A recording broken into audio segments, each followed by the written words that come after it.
I want to wish you all a happy International SEL Day, which our theme this year is building bonds and reimagining communities.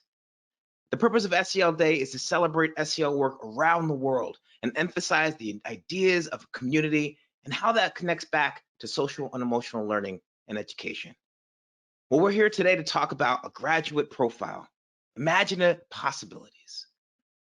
We're here to talk about how the imagination of our graduates can help infuse concepts like social and emotional development, community, and college, career, and community development across our nation and the world. I'm coming to you here as the CEO of the Urban Assembly, a network of 23 schools in New York City, where we spent the last 20 years focusing on enhancing the social and economic mobility of our youth by improving public education. This journey has led us to the importance of investing as much into who our young people are as what they know. We have learned to prepare our graduates to be college, career, and community ready. You can find out more by visiting our work at urbanassembly.org. But enough about me. Let's get to our real stars of the show, our panelists. Superintendent Guadalupe Guerrero is the superintendent of Portland Public Schools Districts, Oregon's largest and most diverse school district, with over 25 years of experience in several large urban school districts, including San Francisco and Boston. Superintendent Guerrero leads with a proven commitment to a bold racial equity agenda, reimagining systems to be more supportive and responsive of student needs. Superintendent Guerrero, welcome to our conversation today. David, thank you so much for having us today for this really important dialogue, and thank you to the folks at Casel. Welcome, Superintendent. Let's just move to our next panelist, Brenda Martinick. Brenda is the Chief Student Support Services Officer for the Portland Public Schools. She has been a leader in public education for over 20 years and centers her priorities and values on what students need to know most and how to provide services and supports to those who need a more equitable service model delivery. She is a leader in racial equity and prioritizes building systems and structures to support, engage, and provide services to each student by name and by need. Brenda, welcome to the panel today. Good morning. Thank you very much for having me. Let's move on to our last panelist, Karen Smith. Karen is an educational consultant for the Wisconsin Department of Public Instruction, specializing in academic and career planning, dual enrollment, and career pathways. Building on her background working with both education and business partners, her mission is to build a bridge between educators and employers in order to create a brighter future for youth and a stronger talent pipeline for businesses. Karen, welcome to our panel today. Thank you so much, David. It's great to be here. Appreciate being a part of this panel with Portland Public School Districts and celebrating with you all to celebrate SEL Day. Well, thank you, Karen. Thank you, Superintendent Guerrero. Thank you, Ms. Martinick. Let's get into our conversation today around imagining the possibilities using a graduate profile. Superintendent Guerrero, if you don't mind, I'd like to start with you. Can you tell us a little something about public schools, Portland Public Schools graduate portrait, and how it reflects SEL vision of your educators, communities, and families? Yes, absolutely. You know, there's nothing more powerful than when a community comes together and has a clear definition, has arrived at that understanding of a vision for its public school system, and more importantly, what it desires for its children and youth in the way of outcomes. And so, having worked in 3 larger school districts now, the clearer you are about your core mission and that vision for your graduates, the easier it is to coalesce around that vision. For Portland Public Schools, we spent a year constructing with stakeholders, from students to teachers to community leaders, parents, and arrived around the statement that you see here, that a graduate of Portland Public Schools will be compassionate, will be a critical thinker, have the ability to collaborate and solve problems, and most importantly, that they're prepared to lead a more socially just world. So most organizations have a mission statement or has a vision for where they want to go. And we spent a lot of time thinking very deliberately about each of these words and this statement. And it was really about when students walk across the stage, that they have those skills and dispositions that are going to give them the agency to make this a better world. And so I'll be happy to sort of dive in as we get into this conversation around what some of those skills and dispositions are that we felt were valuable, that go beyond just the traditional core knowledge base that of course our students should have as a result of their time in public education. Ours goes a little bit further around the kind of leaders that we want our students to be when they graduate, so that they're able to, be prepared to evolve the community in which they're situated. And then our vision also includes a couple of other important elements. It's not just about what we want for the students, it's about what all the adults around them need to have also for characteristics, and what does the school system need to do in itself to reimagine, to be prepared to produce these kinds of graduates. So here it is. There's 4 parts to the vision. There's the graduate portrait, and I think a lot of districts are orienting themselves towards defining those outcomes for our students. We went a step further. We call anybody who's an adult that interacts with or has connections or relationship with our students, we refer to them as an educator. We believe that they also have some essential skills and dispositions that they need to have, that they need to model. If we want our students to be more empathetic, then you've got to have adults around them that understand what that means, how to model it, and how to cultivate it with our children and youth as well. And so the third one is the system as a whole. If you think of these as concentric circles, which is how we illustrate it, you'll see that in a moment. We have an obligation here. We have to play an active role in creating those conditions for the educators to thrive and work in those environments, and for our students to have equitable opportunities to reach the tenets of the graduate portrait. And all of this is based on some core values that we're adopting, socializing towards, and it's an active journey about making sure that those core values get modeled. But to dive in a little bit more, I think we have next the illustration that we use. We spent time actually. It was kind of a fun exercise to land on these icons that would serve as sort of shorthand. But I think you see in the portrait, your core knowledge. Of course, we want graduates to have those skills you would expect them to have after 13 years in some cases of experience with us. But we called out a few other things, and our students and parents and community leaders were very vocal about this. We want them to leave our system with this sense of optimism in thinking about the future, and because we don't know exactly what that future is going to be. So we need some transferable skills that they can sort of demonstrate to adapt to the world that's ahead of us.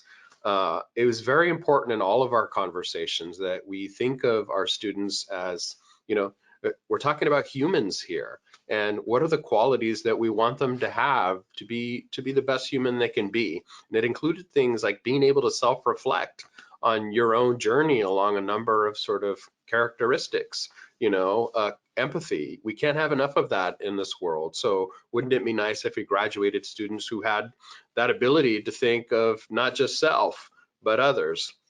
We want them to be empowered about knowing who they are, and can certainly share some anecdotes about, particularly in the context of Portland, that their voice matters, and particularly with the current context, that we want them to be informed and also influential about the global happenings locally and in the world, whether it's the racial uprising or climate justice or other movements that our students have already demonstrated some leadership in.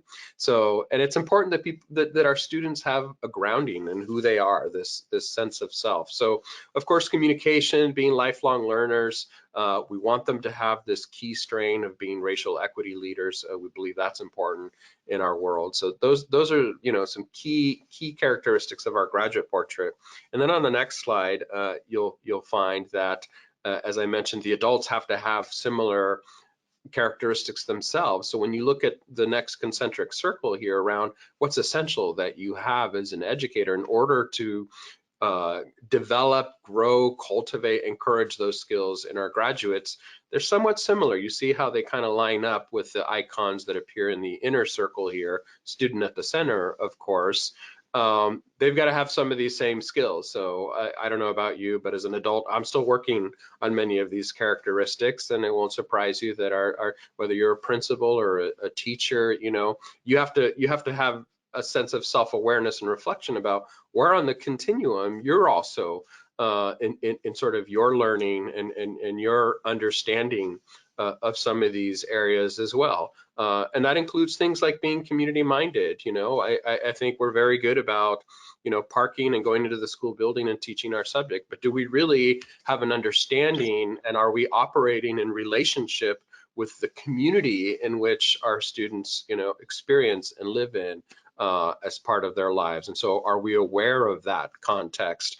And what learning do we need to do that goes beyond the subject, that we're charged with teaching? And do we have an understanding of our own racial equity understandings and the social justice agenda that we're trying to confront as well? And then I would go to the next slide. And so if you go one more circle out, it's about the educational system shifts. So, you've heard this before, and it's cliche, but it's so true. Our school systems are designed to produce the results that they've been getting. So if you want a very different kind of graduate portrait, then you've got to reimagine a number of aspects about the way that you do your work. And you see some of the characteristics listed here. And we're in the midst of a lot of deep conversation around, well, what does it really mean to be a connected and interdependent and transformative school district? Are we going to be able to transform outcomes for students in the way that we talk about if the way we go about our business is traditional and myopic and Prussian in its model in the way that it's been for hundreds of years? What are the implications for curriculum? The good thing is that we're doing wholesale curriculum adoption across our system. So what a wonderful opportunity with voter resources to really reimagine the kinds of material that our students get exposed to. If we're going to give them an understanding of racial history, then we really ought to have materials that reflect a more objective viewpoint on history, for example, and current events. And the same thing goes with some of the other things that you see listed there. It's very important to our community that we continue to approach this with a very inclusive mindset, one that's very assets oriented for the diverse learners that we serve, whether that's students with disabilities or the other populations that we serve in the diverse demographic here in the Portland Public Schools. And as much as possible, how do we really personalize the learning? That's been another thing that we've been talking about in education for a while. But how do we really tailor it so that it's personalized, that learning plan? If you think about it, you should be able to take those graduate portrait characteristics, create a continuum, a rubric per se, and over the course of your educational career in the school district should be able to monitor, and at some points as a student yourself, be able to have an awareness and reflection about where you are along each of those traits. And ideally, by the time you walk across the stage, you find that you're at a proficient or high level of mastery in each of those skills and dispositions. So as far as the other system shifts, we recognize our schools are always going to be important community hubs, and how do we support that ability to do that? And there's nothing more important than our students realizing there's a whole world out there. And so how do we create the kinds of global stewards that we want to see that will enable them to lead a future we don't yet understand? So so there you have the system shifts that are also an important part of our vision. If all of these concentric circles are reinforcing one another and there's that level of coherence exercised in all the decisions we make and the resources we deploy and how we use our talent, then we believe that we'll better be able to demonstrate the kinds of graduates that we're talking about. Superintendent Guerrero, what an inspiring vision that you talked about. I mean, from students, staffs to shifts, right? All of these things, and I heard you say if, but I know you really meant when all these concentric circles start to interact with each other, right? Then Portland School District will graduate the kinds of people who will change the world in line with this vision. Karen, I know Wisconsin has also been engaging in a similar process to develop a statewide graduate profile. Can you tell me a little bit about how you're connecting this process to the priorities of the State Education Department? Yes, absolutely. Although first I have to say it is really inspiring to see Portland Public School District's vision of a graduate portrait. And what really resonated with me and in those remarks is that last concentric circle, that last layer of making those education system shifts, because that is very much the world that I live in. And so we definitely come at this from a slightly different angle. You know, as David mentioned, I work for our state's education agency, Department of Public Instruction. I'm also on the career and technical education team. So our journey with this began about a year or so ago, when we started working with Casel as part of their Collaborating States initiative to really look at the intersection between social emotional learning and workforce development. Now, we have been working on SEL in our state for many years, and we're seeing a lot of engagement in SEL in our elementary grades, even our middle school grades. But we also notice a drop off once we get to those high school grades. And so we thought that if we could show that connection between our employability skills and social emotional learning, that might be a way to really engage our high school educators and continue all the great work that's happening with SEL in those earlier grades all the way through graduation. And so as we were looking at our Wisconsin social emotional learning competencies and our Wisconsin employability skills standards and doing that crosswalk, of course, we saw that really strong alignment between the two. But we also saw a really strong alignment between our employability skills standards and our digital literacy standards and the STEM skills that we talk to schools about and the global competencies that we talk to schools about. And that's where we started to make a little bit of a turn in the conversation and started saying, well, wait a second, we have all these different standards, skill sets that we're trying to find ways to, help educators in the field really bring this into the classroom, but they all connect together. And so that's where we started thinking, okay, this is starting to sound more like a portrait of a graduate than just a conversation about employability skills. Because when you start to package all those skills and standards together, you start to create this picture of all the skills and characteristics that students need to be successful, not just in employability situations in their career, but also in college and also as community citizens. And just like those sets of skills apply to different environments, they also can be developed in different contexts. So as we help students to develop those portrait of a graduate skills, competencies, characteristics, we want to make sure that they're developing those in the classroom. They're also developing them in the workplace through work-based learning programs and in out-of-school activities. And understand how those all connect together, that what they're doing and learning in the classroom, those skills can then be translated into the workplace as they venture off to their future career. So we started then to dig a little deeper. We're getting kind of excited about this and seeing all these connections. And so we started to do a crosswalk with many of our different competencies and standards and skills that we often use and talk about with educators. So like career ready practices, our employability skills standards, youth leadership skills standards, our digital literacy standards, SEL, global competencies, STEM skills. And we started to crosswalk them with those 4 C's that we often associate with portrait of a graduate, communication, collaboration, creativity, critical thinking. And as we looked at collaboration, for example, you can see that collaboration in some way, shape, or form shows up in all of these skills or all these standards.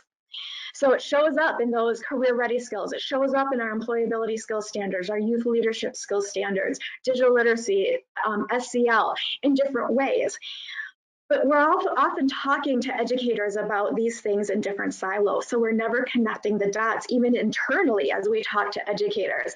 And so educators are getting hit with, integrate digital literacy into your classroom, integrate, SEL into your classroom, integrate STEM skills into your classroom. And it can feel really heavy when really they all really connect and scroll together. And so it just showed us that even in our state education agency, we were working in silos, and we needed to do a better job at connecting the dots internally so that we can communicate with educators and school districts in a much more coherent way to help them effectively be able to braid all these things together in the classroom, in work-based learning environments, and in out-of-school time programs. Amazing, right? So I heard you start to talk about this idea of how do we get from a focus on SEL in elementary schools to a focus on SEL into high schools. And then you thought, man, the relationship between employability and SEL would be a great way to hold on to these concepts through the post-secondary outcomes. And it's so interesting because when Superintendent Guerrero talked about this notion of clarity and coherence, what you guys did is pull collaboration out as that coherent mechanism to attach all these systems and supports and silos to a social and emotional learning framework to support this work moving forward. So that's an amazing approach to think about how we build coherence and collaboration through social and emotional learning principles. Now, Brenda, as the Chief of Student Support Services, you are in charge of translating some of these big concepts that Superintendent Guerrero has put forth into some operational systems and supports for schools.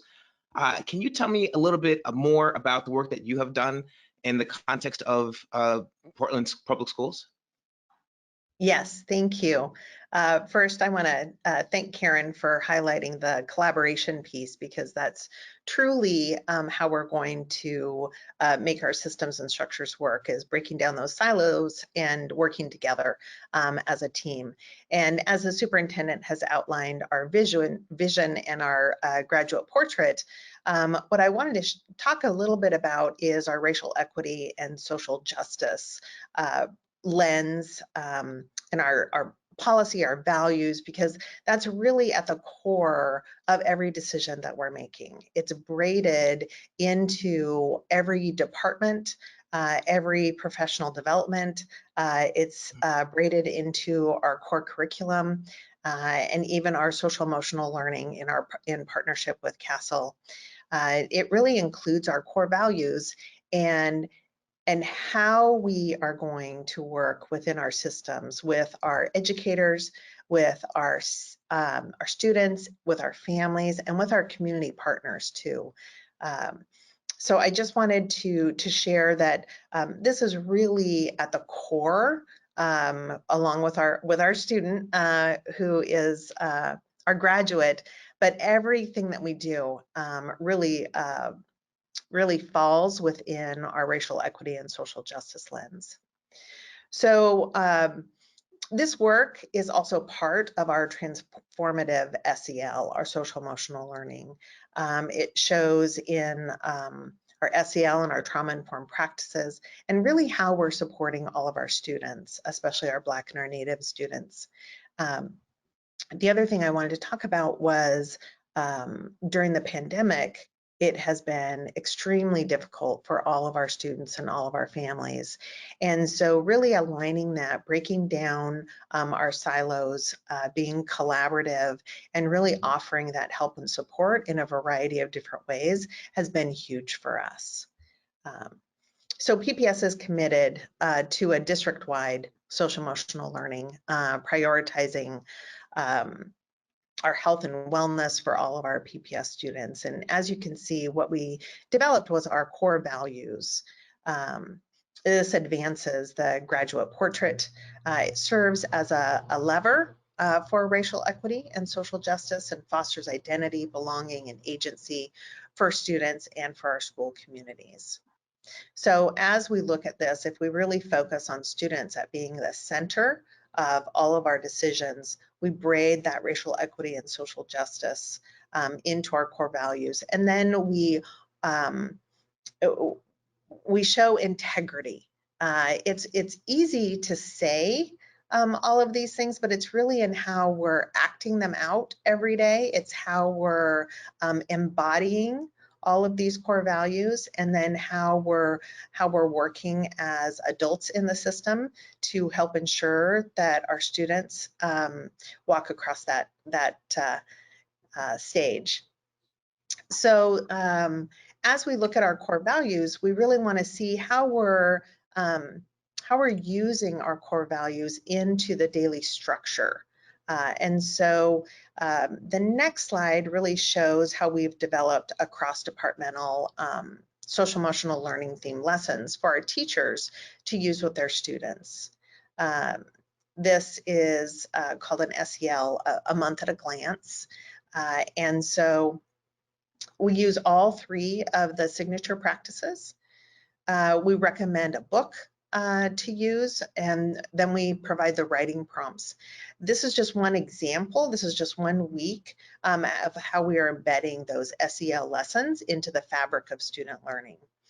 So by embedding that into all of our practices for students and staff, we're going to co-create a climate of health and of wellness where all members are going to feel a sense of belonging and community. Outstanding. I mean, the translation of concepts to operational ideas or systems and structures from the what to the how, that's a real challenge, and it takes real professionals to do this in a way that actually makes impact on young people. It sounds like your graduate profile is really helping you to coordinate your social and emotional and academic learning to create coherence across multiple education initiatives and demands. But we're here on SEL Day, and not just National SEL Day, but International SEL Day. Mm-hmm. And we're talking about this theme of building bonds and reimagining communities. Now, Brenda, I heard you talk about ensuring that your students of color and your Native students have an opportunity to develop their social and emotional skills alongside all of your students at Portland Public Schools. Karen, I heard you talk about this portrait of a graduate that came from employability to who we want our students to be over in Wisconsin. And Superintendent Guerrero, I heard you talk about overlapping systems of structures and support that have a concentric outcome of a student who can solve problems and contribute to their community. So I guess I'm going to open this up to everyone. It seems like you guys have all thought about this work. Can you share about how your work with regards to developing a graduate profile has focused on preparing your students to be college, career, and community ready? How have you sold this to folks in your organizations? And what does it even mean to be community ready in 2021? Superintendent Guerrero, I'll start with you. Thank you. Sure, we wouldn't be meeting our obligation if our students weren't graduating prepared to pursue a post-secondary plan, right? We want them, as a result of their high school experience, to have had an array of opportunities. Maybe it's a traditional academic pathway, like International Baccalaureate, or an AP pathway. A lot of our students are appreciating the array of career technical education that we've launched and expanded in Portland Public Schools. Some of our students are really passionate about visual and performing arts. We want them to have more and more of those opportunities. I'm excited about our Master Arts Education plan. So as you think about all the plans and the work that you're developing and where you're placing investment and where you're expanding opportunities, you have to ask yourself pretty critically, is it moving towards students having those experiences and graduating with those dispositions in the graduate portrait? But as important as, and doing middle school redesign that begins to allow students to explore which pathway may be the right one for them. And usually you have to start during those awkward years in the middle grades, first discovering who you are, what's your identity, what's the thing that you may be passionate about, dabble in a few different areas so that when you go off to high school and you develop a plan, you don't find out the third year of your undergraduate studies that you're in the wrong major. This isn't what I wanted to do. And so we're hoping to help clarify for people who they are and what they may be passionate about. But when you ask, so that's the academic, sort of the post-secondary college career ready mindset. But when you ask community ready, one thing I want to point out here is some people might feel this is a little direct or a little bit blunt, but it was important for us to really call it out. And that's our theory of action. So, otherwise, it's important to have clarity around your North Star, your vision, your graduate portrait, around the what. But as important is the journey and the how you're going to get there, right? And so we're in the midst of our emerging companion document, a multi-year strategic plan, and there'll be a series of these that calls out very, very specifically what are the steps we're going to take so that you're right, the vision becomes an actual realized North Star. We've said in our theory of action, and I'll read it here, if, these are if-then statements, if we braid racial equity and social justice strategies into our instructional core and the way we work with our students, teachers, and content, if we build that organizational culture and our capacity to create that kind of a foundation for every student, then we'll reimagine Portland Public Schools to ensure every student, and this next phrase I think is critical, especially our Black and Native American students, to realize the vision of the graduate portrait. So for us, because those students who have been furthest from equitable outcomes and opportunities in Portland, it's been Black and Native students. So if we use them as the barometer, if we make those educational system shifts and we have them at the center and we rebuild it so that it actually creates the kinds of experiences and engagement that affords them success, then in a targeted universalist approach, we'll get there. And we've said it all throughout our vision document and in our graduate portrait. We want to lead our graduates to be prepared to lead a more socially just world. And so how do you do that without really diving deep into topics of racial equity? And we're here talking about social emotional learning. Well, we can't divorce the health of an individual's social emotional if you don't recognize that racial identity and the reckoning that we find ourselves right now are part of what influence how a given student or adult is feeling at school. So even in the lessons, you saw Brenda put up there Monday through Friday, when you have sentence frames that read, when things change around me, I feel, well, if you're really thinking in a meaningful way about how to complete that sentence frame, and you see what's happening around the world, or you see the protests in downtown Portland, or the thousands of kids marching on the bridge, or the white supremacists parading around our town, and you ask students that question in the morning, and if it's going to be a real answer that you're provoking out of them because you want them to make meaning of that and you want them to have a strong sense of social emotional understanding, then you have to be prepared to have that conversation as adults, as a school community. So when you say, are you community ready? We want them to, as a result of their day in the school building, be able to be centered in their lived experience and have an understanding of how to confront or reconcile what's happening when they turn on the 5 o'clock news or what they see happening on the streets of their neighborhood. And so just to make a fine point here to the community ready aspect, you can't separate racial equity issues from our students and our educators' social emotional health. Well, I appreciate that so much, Superintendent Guerrero. And speaking of completing sentence stems, let me just turn this back over to Karen. And Karen, if you could complete this sentence stem, community ready in Wisconsin means, and I'll turn it over to you to answer that question. Oh boy, all right. Well, first of all, I gotta say, Superintendent Guerrero is a hard act to follow. That was just an amazing response. So in Wisconsin, community ready means that our students are ready to successfully engage as citizens in their own local community, as well as in the global community. And so, as we look at that overall vision of every child graduate, college, career, and community ready, that's the North Star, that's the end goal.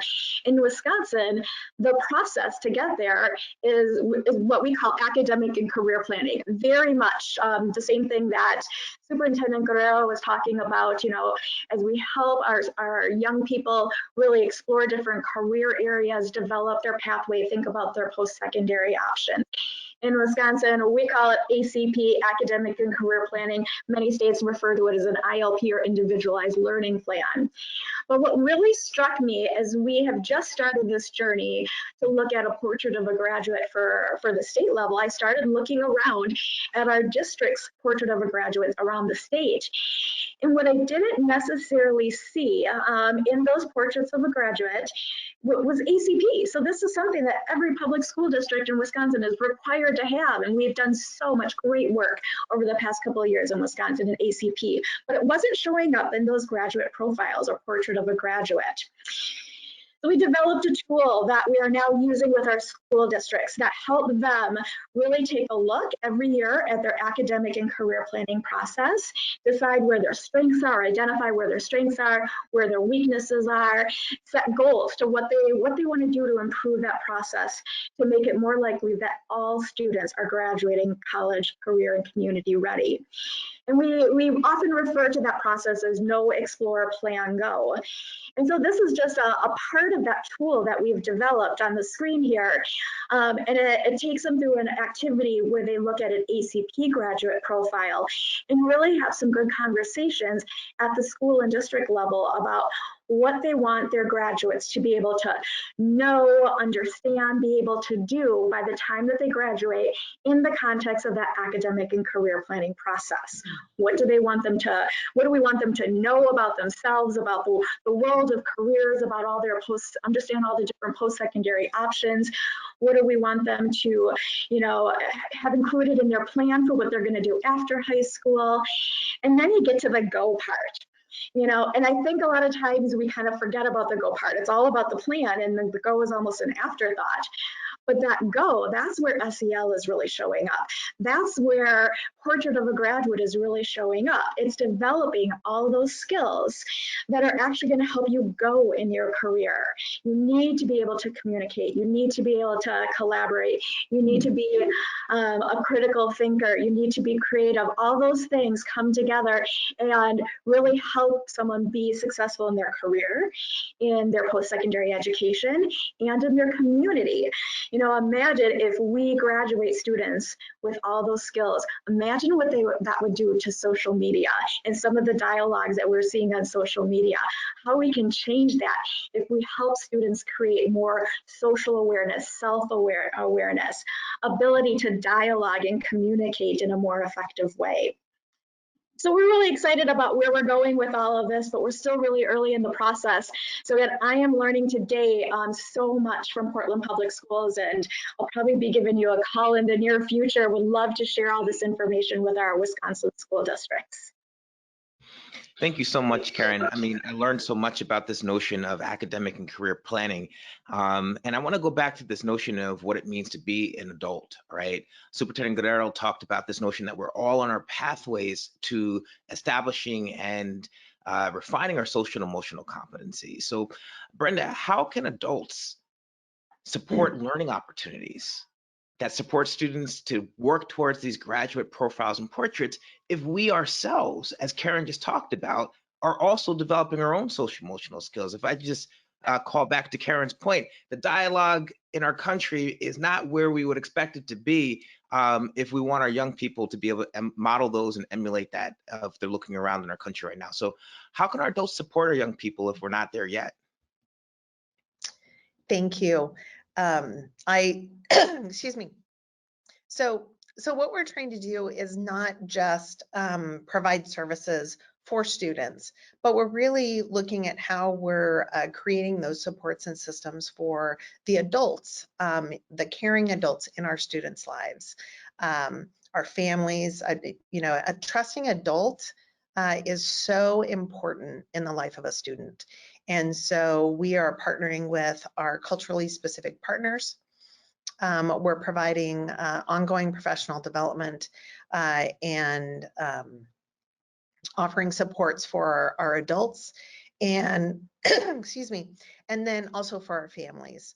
So PPS is going to strengthen its role as a culturally responsive organization that's grounded in that racial equity and social justice by leveraging our social emotional learning to create and sustain equitable educational systems. And those are going to nurture the interests and assets of all individuals. So in addition to providing lessons, which are embedded into our core content, we also provide additional resources like you see here on the screen. We provide articles, some professional development resources, and then additional information to help staff. All of this is going to help our students to realize and actualize our graduate portrait. This includes student mastery of core academic knowledge, of skills, social emotional competencies, which are embedded throughout our programs, our services, and engagement. So as you see on this screen, safe is sometimes a very interesting word. A lot of our students and some of our adults don't feel safe. And so what we've really tried to do instead is to create brave spaces. To be brave, especially during this pandemic, a lot of our students and even our staff have found that they haven't been in safe situations. It's been very traumatic. Excuse me, they have had a loss of loved ones or family or friends. And so this is just one example of how we're working in our schools to provide brave spaces for our students and our staff. Additionally, with our adults, it's not just around social emotional learning for the students, it's really to provide that support for the adults, those caring adults in our system. When adults feel supported and cared for, then they're going to have more ability to then take care of others. And so, excuse me, we provide a number of different types of supports for adults. We have been very fortunate with our state school funding and our Student Success Act funding to increase our social workers in our schools and our counselors and our qualified mental health professionals. And by doing that, we're not only providing those additional supports and resources for students and families, but we're also providing that so that the adults in our system have that sense of caring, have that sense of providing supports and taking care of one another, because that's really how we're going to realize our graduate portrait, is if we're kind of all in this together, right? I mean, that's kind of been the theme of COVID-19, is we're all in this together. And in fact, PPS, our theme this year is Together We Will, ... So together we will create brave spaces for adults and students. Together, we will realize the graduate portrait. Together, we will open up schools and welcome them back and be there for them and help to create our core values that align with our graduate portrait. So that's just one of many ways of how we're doing this work. Thank you so much, Brenda. This idea of together we will, right? Leverage our SEL skills to improve our communities and reimagine our bonds for this new world. And it leads me to this idea, Karen, if you could speak to this notion as well. There was conversations about investments in social workers. There's conversations about providing professional development for our adults. Can you tell me a little bit about Wisconsin's vision for supporting the adults who support our young people and how we've operationalized the modeling of SEL skills? Together we will. Yeah, I love that. Together we will.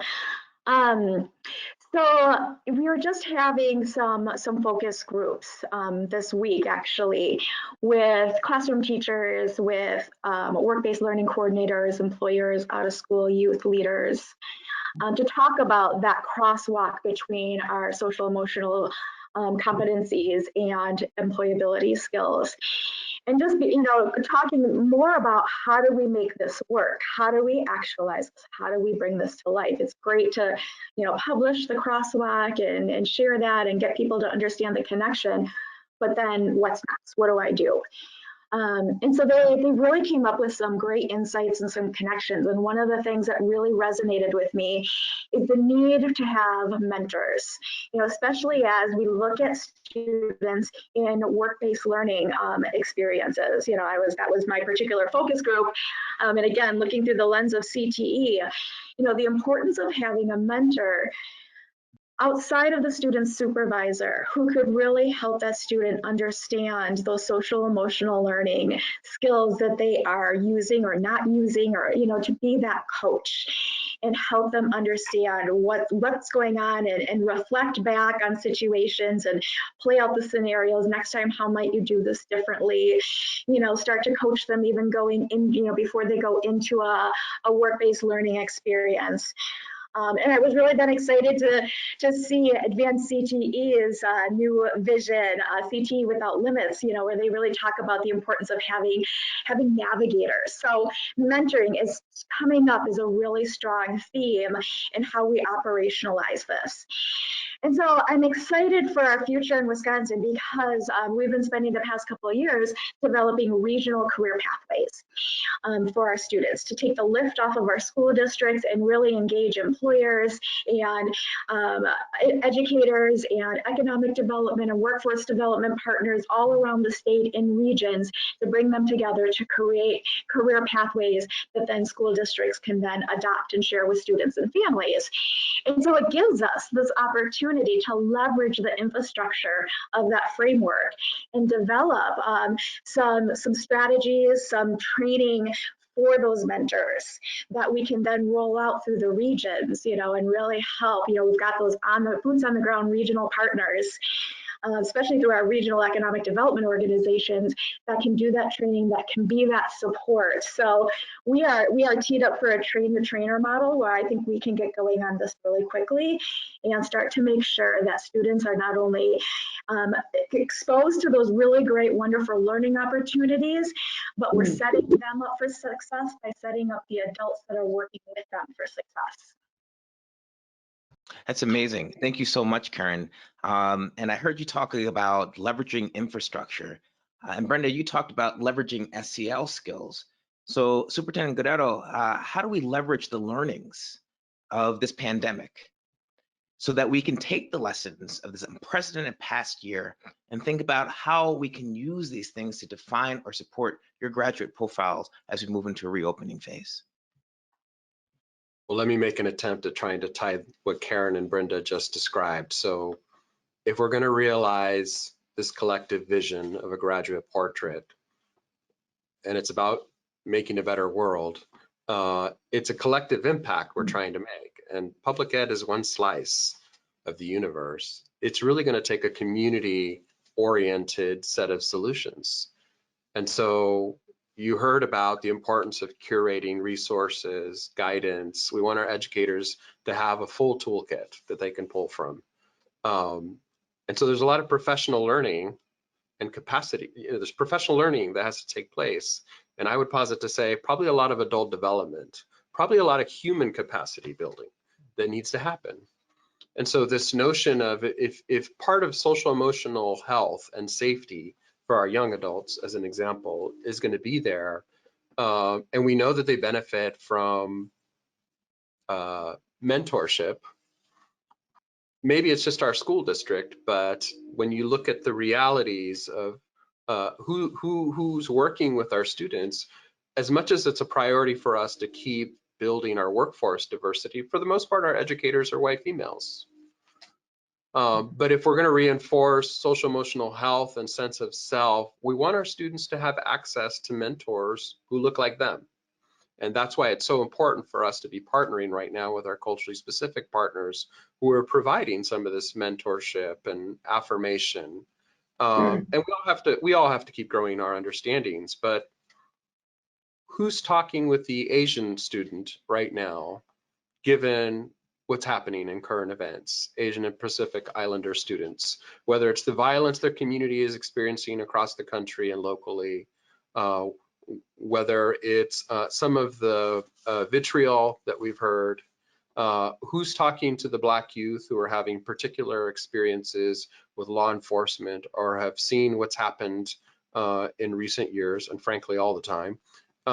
Who's speaking with our Latino students and our immigrant students who have, you know, continue to be subject to, and so when you think about what the conversation must be at home, or the variety of feelings that they've been having, how do we still encourage their sense of agency? How do we make sure they can thrive with a strong sense of self? And so it's going to require learnings in the schoolhouse. It's going to require a whole ecosystem of partners and supportive adults and providers who are going to help to strengthen our children and our youth's sense of self-efficacy. And I'll go back to, you know, our core mission or vision statement is we want them to be prepared, you know, with strength to lead a more socially just world. And the only way that you get at a more socially just world is if each one of us engages in some reflective human capacity building. And that's the kind of world when I'm rocking in my rocking chair, I hope to see around me. And if, you know, I've done my part to try to encourage that, then maybe it will be a better world. And that's such a wonderful vision to close this conversation on. I want to thank our panelists, Superintendent Guerrero, Ms. Martinek, Ms. Smith, for having the vision to think about and reimagine what our graduates could be. Today, you listened to one state and one district, who have reimagined the concept of a graduate. They went from the what to the how. This notion of collective impact and using social and emotional learning as the orientation structure, the cohesion mechanism to create that collective impact, to ensure that when Superintendent Guerrero is in his rocking chair, we have invested in our youth to be college, career, and community ready. I want to thank our panelists today for sharing their vision, for sharing their work, for sharing their passion with us on this International SEL Day. And on behalf of Casel Cares and the Urban Assembly, I wish all of you a happy SEL Day and look forward to hearing the stories from around the world of building bonds and reimagining communities.